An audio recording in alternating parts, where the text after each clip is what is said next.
Hello, everyone. Welcome to the second episode of Luigi News Network. We're here with our co-host of the day, Queen of Shred. How you doing today, Queen? I'm good, thanks, Luigi. How are you? I'm doing great. Yeah. Uh, That's good to hear. that's good. That's good. Yay. But yeah. So, do you remember how you came up with your username, Queen?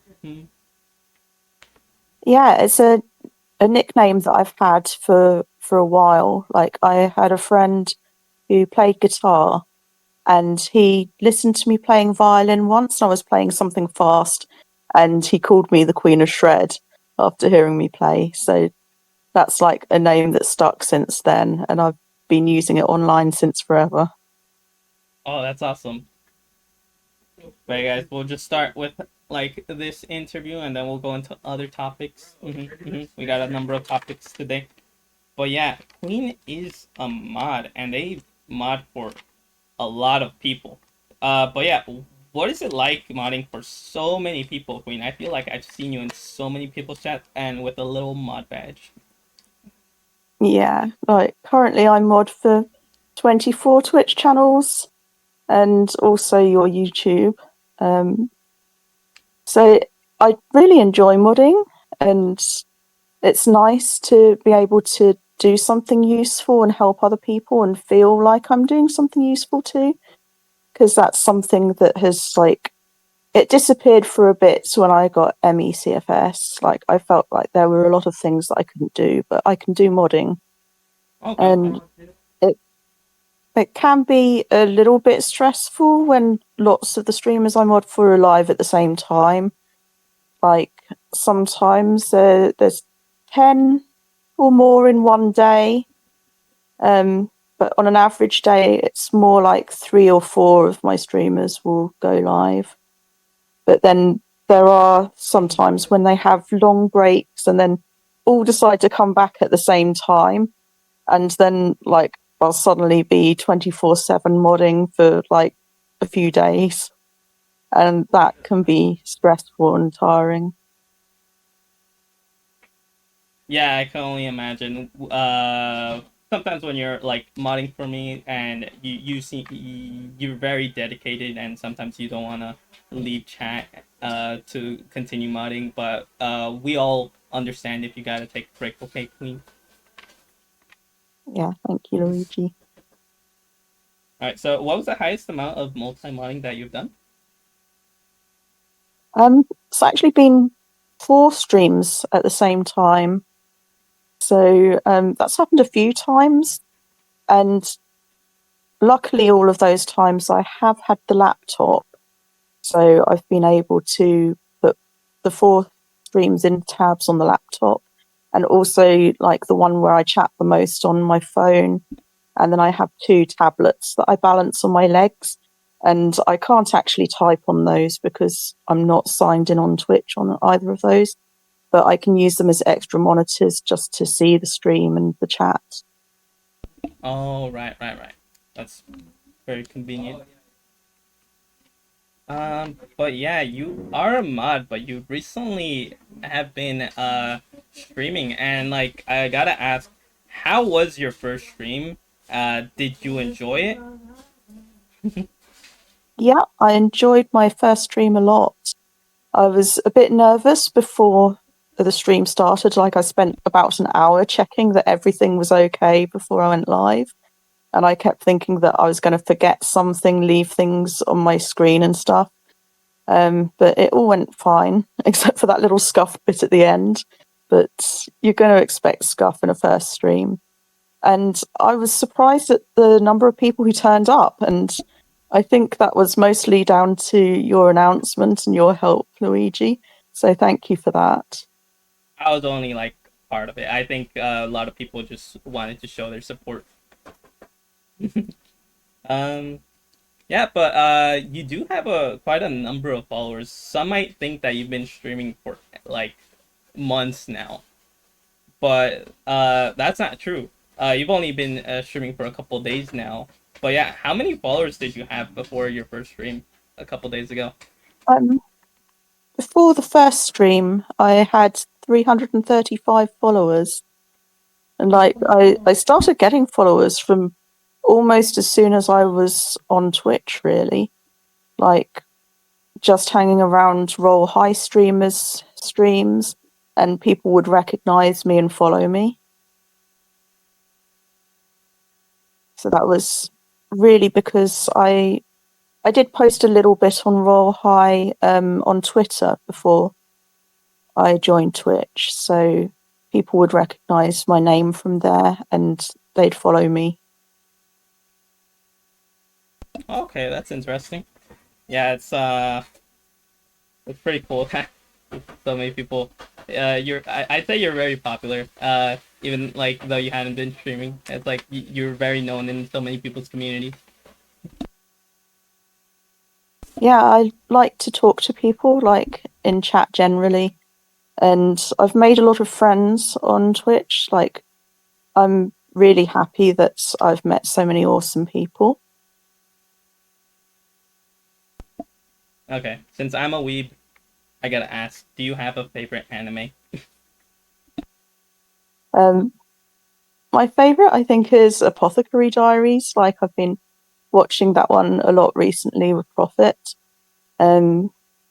Like some of the character stories are really tragic, like people being abandoned or shut away or poisoned and stuff. But there's also like these funny moments where Mau Mau is like nerding out over getting new medicinal ingredients of books, and that kind of reminds me a little bit of myself when she does that. It's fun when there's like relatable characters in anime. Yeah, definitely. Okay, so yeah, I'm pretty sure I've met you thanks to Roblox, I'd say. But yeah, and you play quite a bit of Roblox. Do you have a favorite Roblox game? Well, my favorite game on Roblox used to be Roll High. Like when I started playing Roblox, that was like 4 years ago now. I started playing Roll High because my youngest child liked to play that game. And then like I really got into the quests and doing dailies and things like that.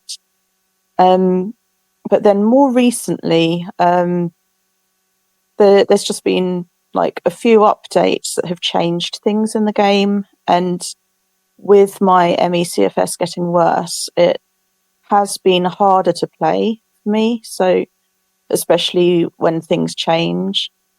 So I've been looking at some other games on Roblox, and I really like Fruit Stack and Watermelon Go. They're like really chill, relaxing games that I like to play on my own or sometimes with a friend.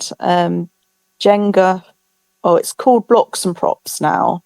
That Yeah. is that's another one of my favorites that I like to play with other people. All right. Yeah, you mentioned that you have MECFS. But yeah, I don't think a lot of people know what that is. I think I first heard about it from you. Like, other than that, I had not heard about it at all.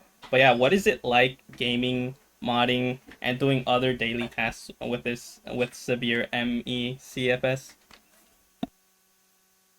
Well, I hadn't really heard of MECFS myself until got a I developed a related condition, which is multiple chemical sensitivities, which can also be a symptom of MECFS. But I had multiple chemical sensitivities for about a year before I developed MECFS. And I've now had MECFS for 10 years. It's like 10 years this week.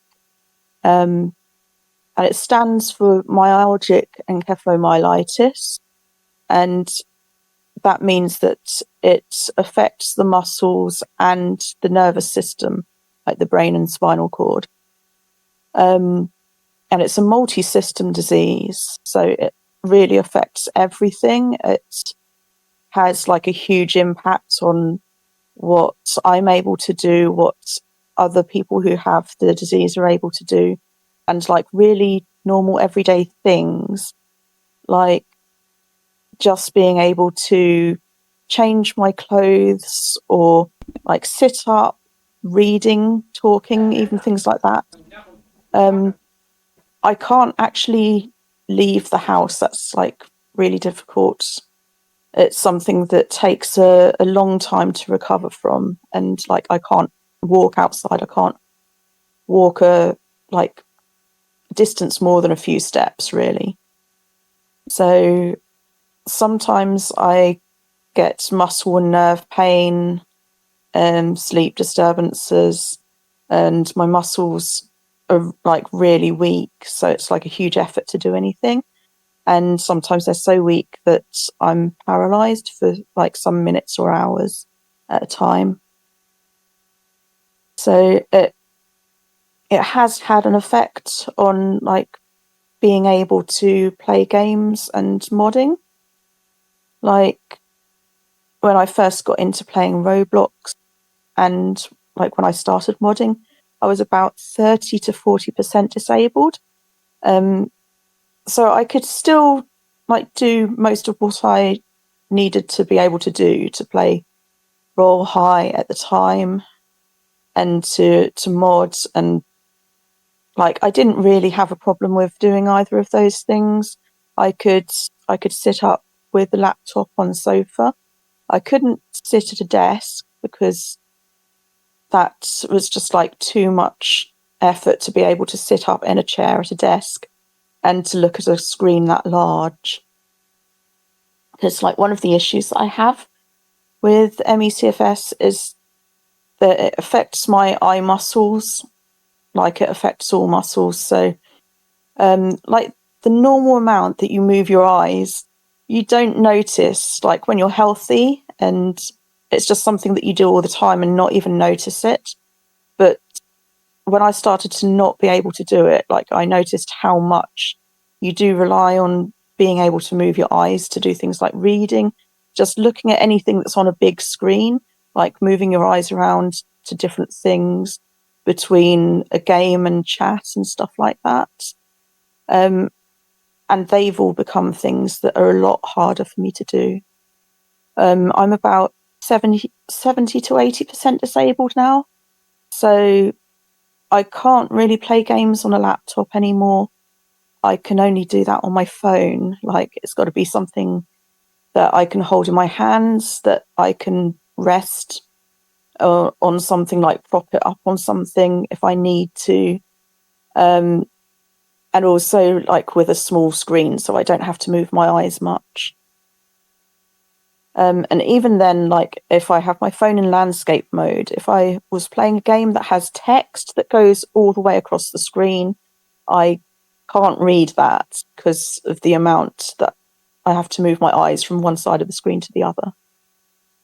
So, and I also rely a lot on muscle memory, just like because I can't take in all the visual information, it takes a lot of energy to process that. So I don't see a lot that's going on in games. I don't see a lot that happens on people's streams when they play games. Like people will be talking about something that's happening in the game, and I'll just be like, what? Is that something that's actually happening? I can't see it. So like I miss a lot of those things. And that's why I play like the same games over and over again, the same routes each time, and stuff like that, and not really a lot of new stuff, even though I like to play new games when I see friends playing them. So that's really like how ME/CFS affects gaming and modding. Yeah, it sounds like it really affects the day-to-day lives with people with the condition. Yeah, it does. But yeah, so moving on to like ME/CFS research, is there anything new that has come up with the condition? Yeah. There's some ongoing research at the moment which is taking muscle biopsies from patients and having a look at what's actually happening in the muscle cells of people with ME/CFS. And that's still ongoing, but there's been some early results that have been released a few days ago. And that's showing that people with the disease have fewer mitochondria, even like at the base rate that was measured before doing exercise. So it's you can see the reason why people with the disease don't have enough energy, because you need mitochondria to like be able to make energy for the cells. And then another thing that they noticed in this study was that some of the people, it's not all of the people with ME/CFS, but some people also have this thing where the mitochondria just can't do their job as well because electrons aren't being transported efficiently. So that's like another thing that affects some people. And it's really good that this research is happening now. It was enabled by OMF, which is the Open Medicine Foundation, and they do a lot to like bring together researchers from different fields so that they can like collaborate, and also bringing them together with ME/CFS patients. So like patients have a say in how studies are designed, how they would be affected if they were to take part and things like that. And they have a fundraising page as well, a donation page, and that is what goes into funding the research that's happening at the moment. So people can donate to that if you would like to help with all of this new research. Yeah, I'll be pinning the link if anybody would like to contribute to the foundation. I'll also be putting it into the description of the YouTube video when it comes out. But yeah, I'll be pinning that.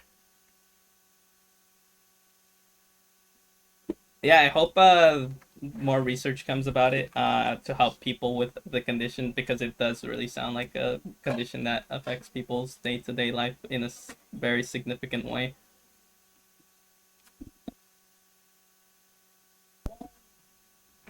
All right.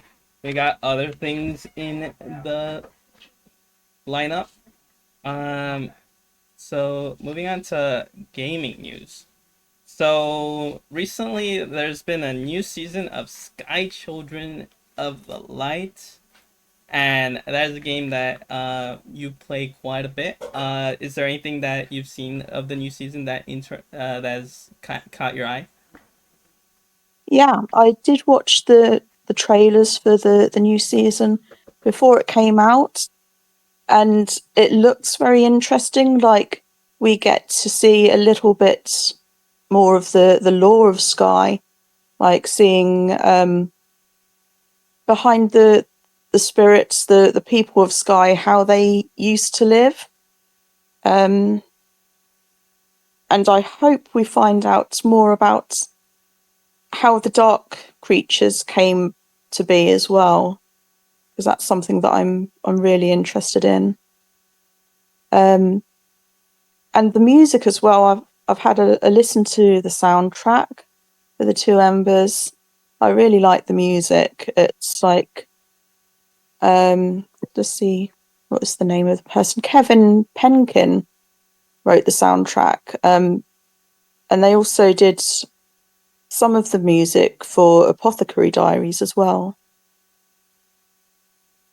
Oh, really? But Oh, yeah, I was surprised when I found that out. But it makes sense because I like the music on there too. yeah. Sky has great music in general. I love it. Yeah, I haven't played a lot of the new season yet. I've just had like a little look at the cinema and the new area, but I didn't spend a lot of time in it because my audio was glitching a little bit and I was getting a bit exhausted from having played for a couple of hours already. So it's something that I hope to be able to have a lot more time to look at in a few days. Yeah. Is there anything else that you like about the game in general, not just the new season, like overall? I really like the community on Sky, and like people are really friendly and like to help each other, and it's just like nice to find a game that isn't toxic. Like people aren't toxic to each other. They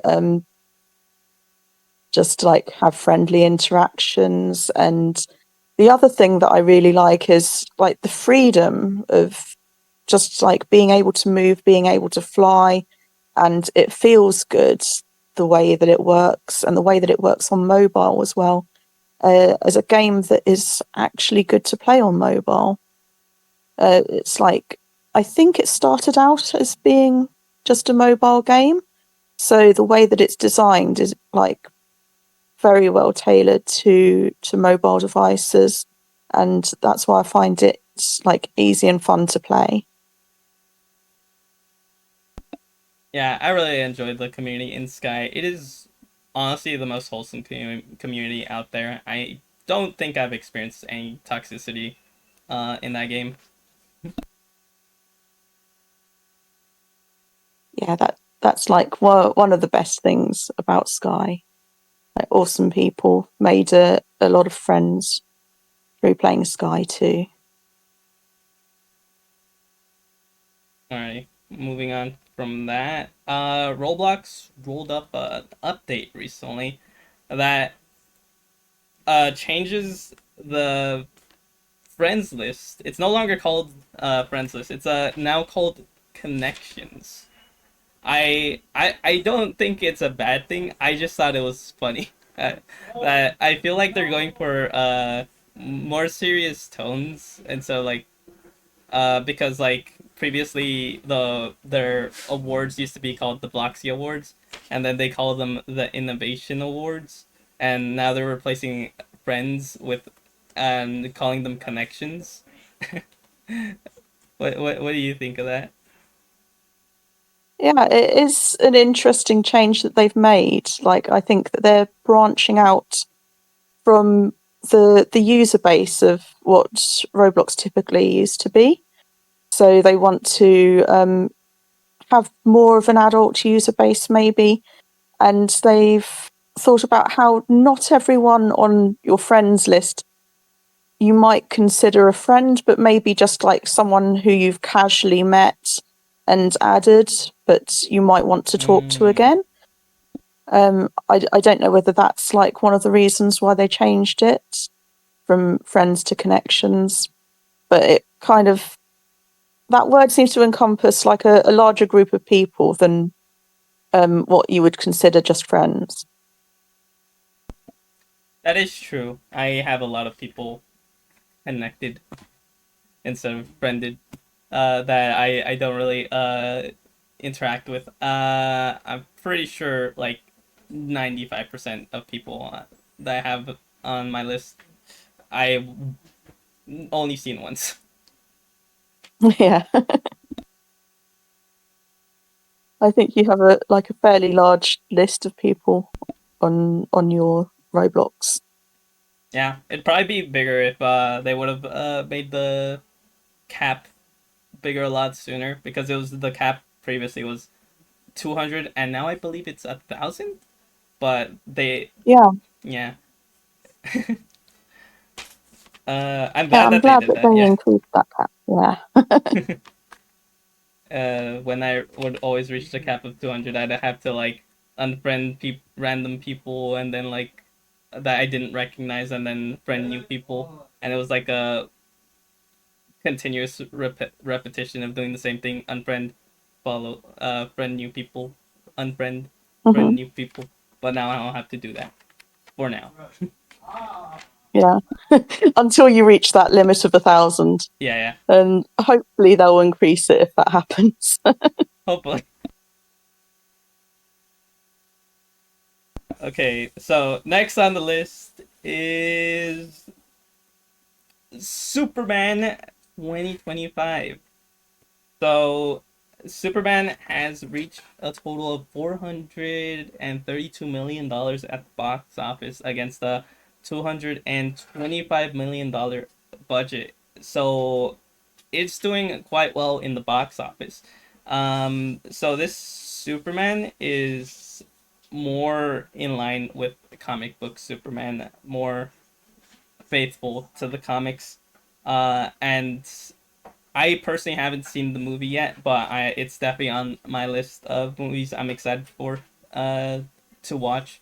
I really like that they include Crypto, his dog, which I've only seen in comics and cartoons previously, not in live action.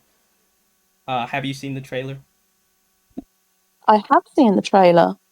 I haven't seen the movie or any Superman movies or comics or anything like that before, so it does look interesting.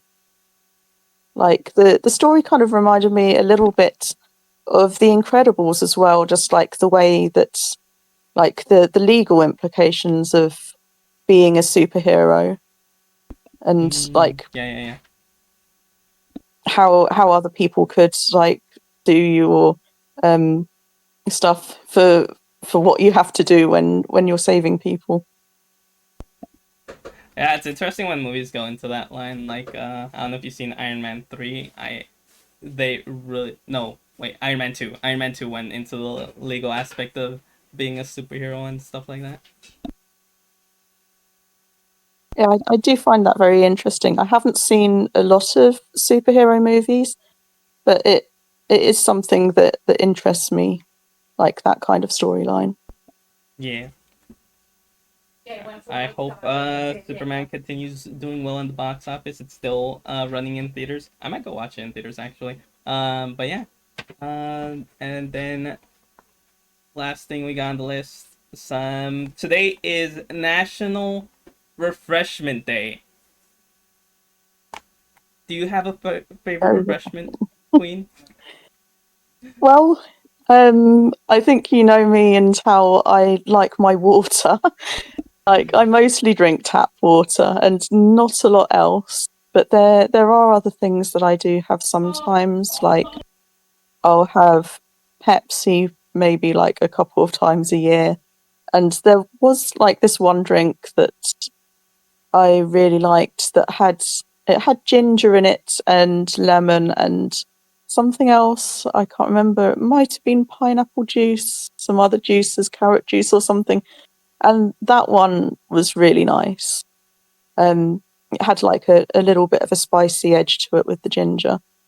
But I've not been able to find it again. I think it's been discontinued. All right. Well, you know what I think of water. You see, the human body is made up of 60 to 70% water, so if you drink water, you're simply just a cannibal. um, but yeah, I personally dabble in the Dr. Pepper. Dr. Pepper's so good. It's so good. Hmm. We're I know talking. you like your Dr. Pepper. We're talking about tea. Hibiscus tea. So good. I love it. I Hmm. didn't know it was tea. I didn't know it was tea. I thought it was just juice. And then I was told it was Well, tea. I was like, I don't yeah, drink tea. Apparently, I do drink tea. but you didn't know it was tea I did not know it was because tea. it tastes different from tea, like a lot. I thought it was just a I've juice. never had hibiscus tea, so I don't know how it tastes.